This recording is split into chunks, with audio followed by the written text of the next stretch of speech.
sea lifting, indicating safety in association with OIS International Inspection, SCOTA, the Scottish Offshore Training Association, Offshore Crane Engineering, Sparrows Offshore, Waterweights, and Caledonia Crane Consultancy.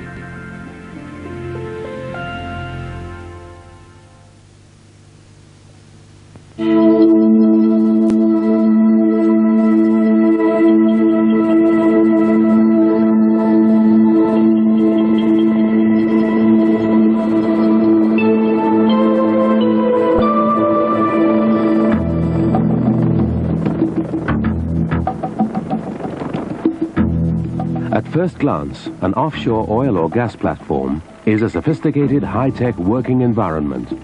And of course, that's true. The whole business depends on advanced technology. But on the other hand, no matter what your job is out here, whether an OIM, engineer, mechanic, driller, chef, or steward, you're going to be involved in manual handling.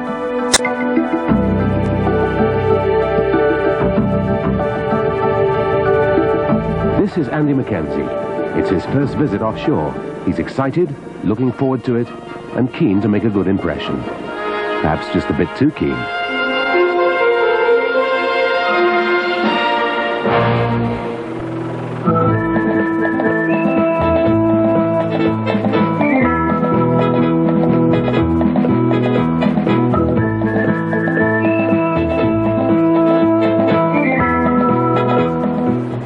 He's not going to score any points by thinking that he's helping by carrying as many bags as he possibly can, by overloading himself. On a rough, uneven surface, he's going to stumble and probably end up hurt. And here, on a helideck, the consequences could be serious if loose bits of baggage started flying about.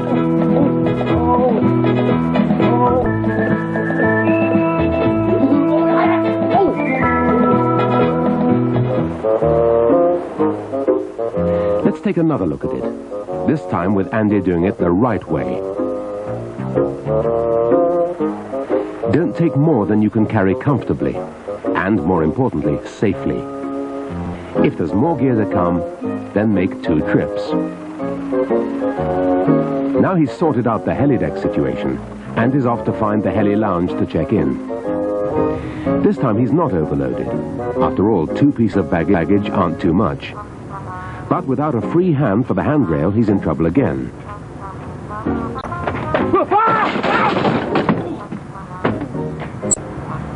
He carries on at this rate, he's going to be back on the chopper while the seat's still warm. Once again, let's take another look at it. There are lots of stairs on the platform, some of them steep. So remember, you must always have a free hand to use the rail going up or down.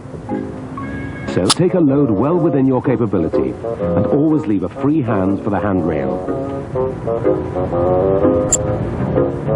More than a third of all injuries in the mechanical, engineering and construction industries are caused by manual handling. And of course, apart from the individual pain and suffering, this represents an enormous amount of lost time and money. Thankfully, there aren't many fatal accidents where manual handling is involved, but there are enough serious injuries, broken arms and legs, for example. But of course, the most common types of injury in this kind of work are sprains and strains, especially to the back, perhaps the most vulnerable part of the body. The commonest cause of a strained back is lifting something with the wrong posture. Doing it the way Andy is doing it here, the wrong way, with straight legs and a bent back, is absolutely guaranteed to end in injury sooner or later. In Andy's case, sooner than he expected. There's nothing trivial about a strained back. It's very painful and affects every other movement you make. And it also makes you very bad-tempered. So much is said about how to lift things properly that you might wonder how on earth anybody does it wrong. But they do, time and time again. And yet it's so easy to do it properly. Your legs are just about the most powerful sets of muscles that you have, so make use of them. Keep your back straight, get your feet slightly apart in line with your hips, chin tucked in, elbows close to your body, and away you go. getting your feet into position for balance as you take the load. Getting something to waist height is relatively easy. If it has to go higher, if you have to lift something through a large vertical distance, then don't try to be a hero, get some help.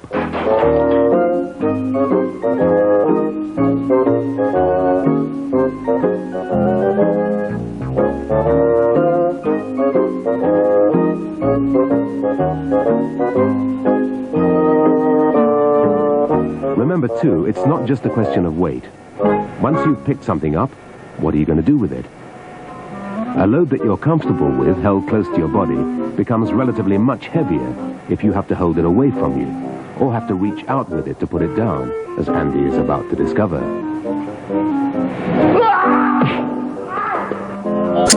The results can become upsetting, to say the least. And apart from hurting himself, he may well have damaged an important piece of equipment.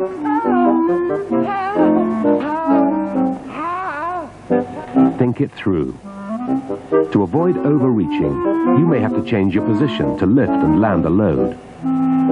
By turning with the load like this, Andy gets it right for once. But remember, twisting puts an extra strain on the back, so you should be thinking of a maximum lift about 20% less than you would normally lift if you have to do it. There are many jobs offshore where you spend time pushing and pulling things about. Andy has found his way to the drill floor, where there's always a lot of manual handling going on, and plenty of opportunities to do things wrongly, especially when pushing and pulling. A very common fault is to lean back while pulling hard on drill tongs or other similar pieces of equipment. In fact, this puts a surprisingly large strain on the vulnerable lower back muscles. And when you see something like this, it's not surprising that back strains are top of the accident ratings. It's much better to keep your back straight, letting your arm, shoulder and stomach muscles do the work, and keeping the strain off your back.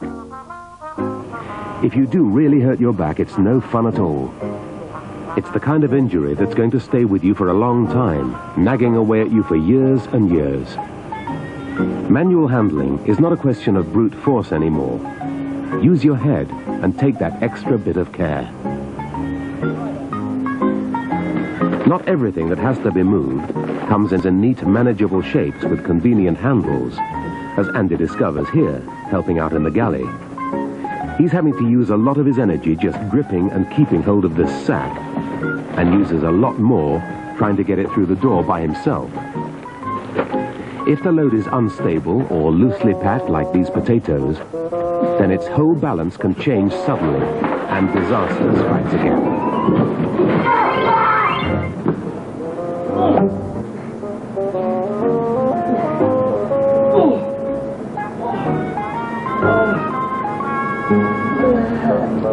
Doing things the right way is so easy. One thing that has changed in the manual handling field is that many more mechanical aids are now available and provided for a wide variety of jobs. Of course, for something like this, sack barrows have been around for a long time. But like any other piece of equipment, they're no use unless they're used. And if a sack barrow isn't handy, then don't struggle with something. Get someone to help. Handling things safely is not always a question of weight. Some loads are classified as intrinsically harmful. They might be containers of hazardous chemicals, for example. In this case, the problem is simply because it's very hot. This might seem an oversimplified, almost trivial example, but it's a fact that every year hundreds of people are regularly scalded, burned, or worse in this kind of environment.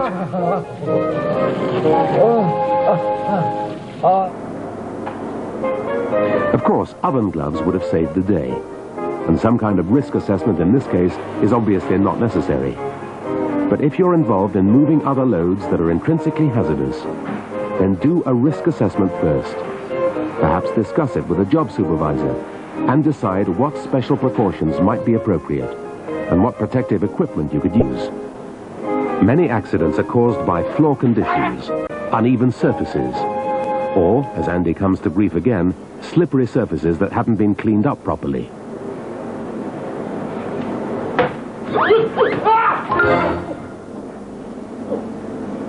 There's no doubt that good housekeeping, keeping a workplace neat and tidy, cleaning up as you go, is a major contribution to safety. An offshore oil platform is exposed to severe environmental conditions, and there are plenty of places in a structure where strong winds can funnel through. The complex layout means that you can be walking along in shelter one moment, and then find yourself suddenly being blown about. Like Andy, you could quickly lose control of a load with a large surface area, like this scaffolding plank. This could have been a nasty injury for Andy's unsuspecting workmate. There's no great secret to avoid near miss like this. Just a question of being aware and thinking ahead so that you're not caught off guard. If you can, then carry a load so as to minimize its surface area, by carrying a plank edge on, for example. If it's much bigger, a large sheet, say, then get some help. When it comes to moving light but bulky loads, there's always the temptation to try to carry more than is safe, thinking, like Andy, that you're going to save a bit of time.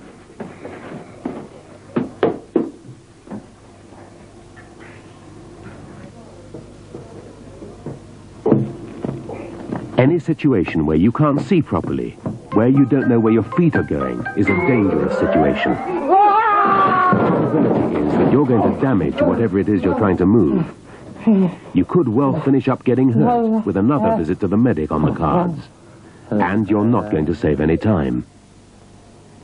The right way is obvious, isn't it? Anything you carry should be small enough for you to be able to see over, or at least light enough for you to twist around to see where you're going without straining your back when you twist. If there are several things to shift, then take the time to do several trips. It'll be quicker in the long run and safer. And if you're going up or down a stair, remember, always have one hand on the rail. Consider, too, that often you're not just going to lift something and put it down again. Like Andy here, you could easily find yourself facing several flights of stairs. Something that is well within your capacity to begin with can get very much heavier after the first couple of flights of stairs, especially if there's nowhere handy to put it down for a rest. And once again, Andy's not got that free hand to help himself when things start to go wrong. If you have to move something a considerable distance, then don't exceed your capabilities. Get help, or plan it so that there are convenient rest points along the way where you can put the load safely. The expression manual handling covers a very tasks carried out in a wide range of conditions. We've dealt with some of the most common ones, the ones that cause the most frequent injuries, and Andy's certainly picked up more than his fair share of these. But don't forget some of the other, perhaps less obvious causes of injury. Repetitive handling, doing the same movement over and over again, perhaps as part of a process with no chance to take a break. Working in severe environmental conditions when it's very hot, or more likely in the North Sea when you're cold and wet. Your own state of health may come into it.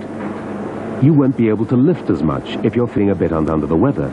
Perhaps not enough to stop work, but just enough to make you a little bit more vulnerable. It's all common sense, really, isn't it? Let's just look again. Not using the handrail. Overreaching.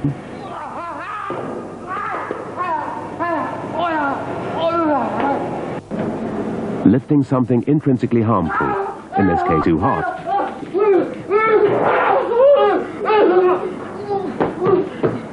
Not being able to see where you're going.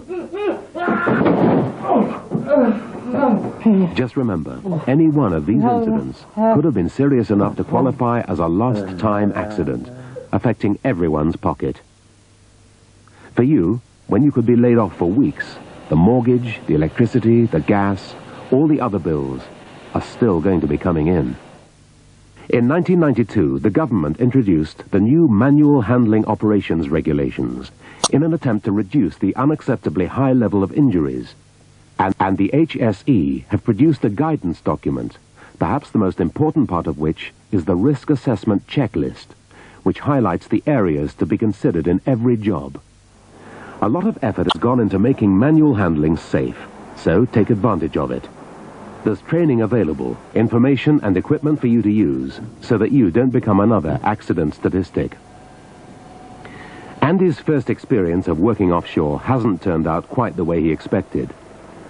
There's not quite the same confident smile and the sense of anticipation and excitement that he had when he first stepped onto the helideck. He hasn't made too many friends either, so no one's sorry to see him go.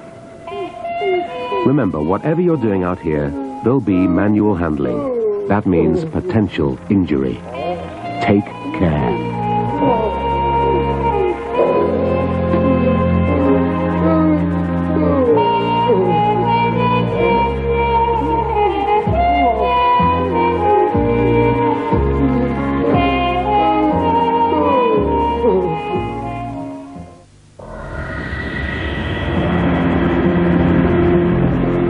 North Sea Lifting offers a complete range of safety awareness packages.